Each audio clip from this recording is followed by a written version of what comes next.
Hey Canucks fans, it is Canucks Game Day. I'm going to preview tonight's game and then talk about how the season has been very much like a roller coaster. I am Canuck Clay, and this is my Canucks Take Home One Take. It's Clay's Canucks commentary for Thursday, December the 22nd from Disneyland. I hope you can hear me. My voice is shot, as you can hear. It's very hard to find a quiet place to record in Disneyland, but I'm going to give it my best shot. So hopefully you can survive the next few minutes with me. If you're new, here's what you should do. Hit the subscribe button now for Daily Canucks Insight that's positive, timely, and trustworthy. And yes, I'm still alive. It was an adventure to get down here. My original flight got canceled.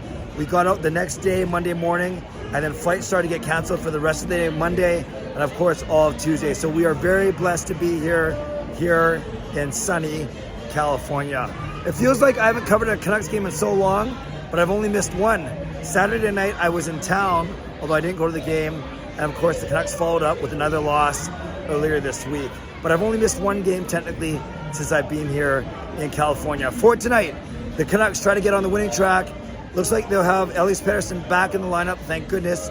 You see how much of a weaker team they are when he's not playing.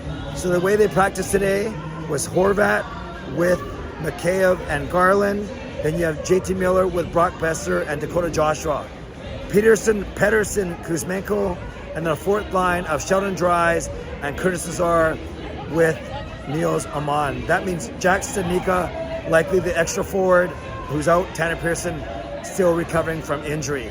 On the back end, it'll be Hughes and Chen, OEL and Myers, and yes, the most polarizing player on the Vancouver Canucks right now, Riley Stillman, playing with Kyle Burrows. That means Ethan Bear, a surprise scratch. So Jack Studnicka, Ethan Bear, the healthy scratches, Spencer Martin starting in net. Now I know that the Canucks have given up back-to-back 5-1 losses, and that's not good. It was Saturday night against the Blues, and then it was, Saturday night against the Jets, and then it was Monday night against the Blues. And what's painful is everyone around the Canucks right now, the teams that they are chasing, teams that they're fighting with for a playoff spot, a wildcard spot, they're all winning.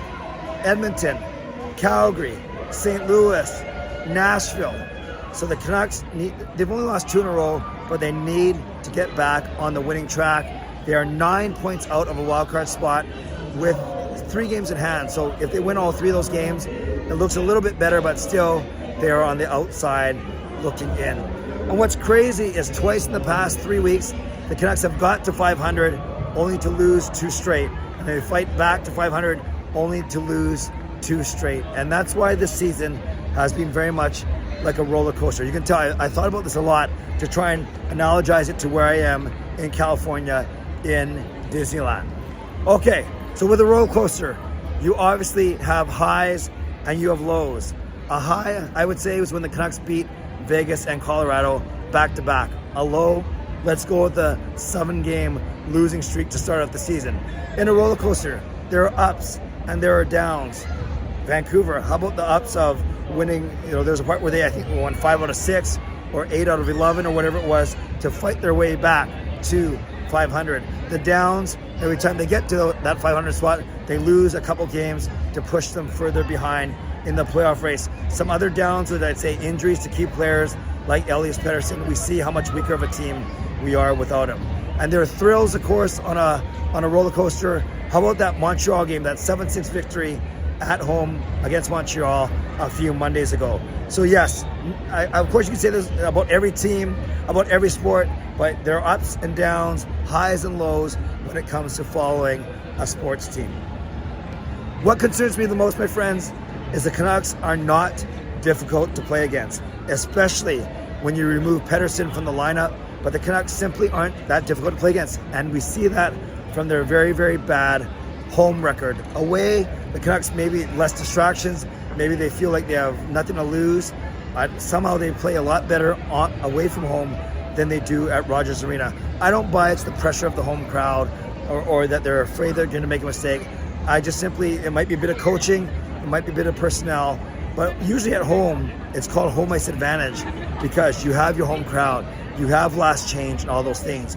But we can see all the opponents, they don't care about those kind of things. They don't worry about those kind of things. And 5-1 losses at home kind of speaks to that. They don't worry about matchups. They just think that once you pounce on the Canucks, their confidence will start to waver, and it's going to be very difficult for the Canucks to come back. So I hope that they change that trend tonight.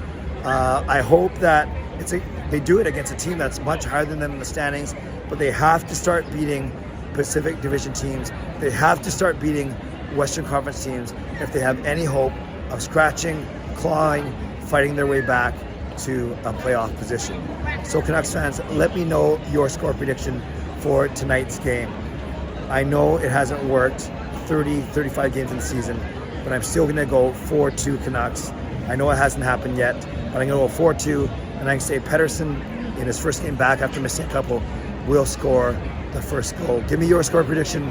Give me your first Canucks goal score. And by the way, I've seen about 5 different jerseys, hockey jerseys, represented here. I've seen Chicago Blackhawks, Vegas Golden Knights, LA Kings, and San Jose Sharks. So maybe that's only 4, and me, of course. So I've seen about 5, but still haven't seen Anaheim, for instance. That's kind of weird. I guess not. It's all tourists here.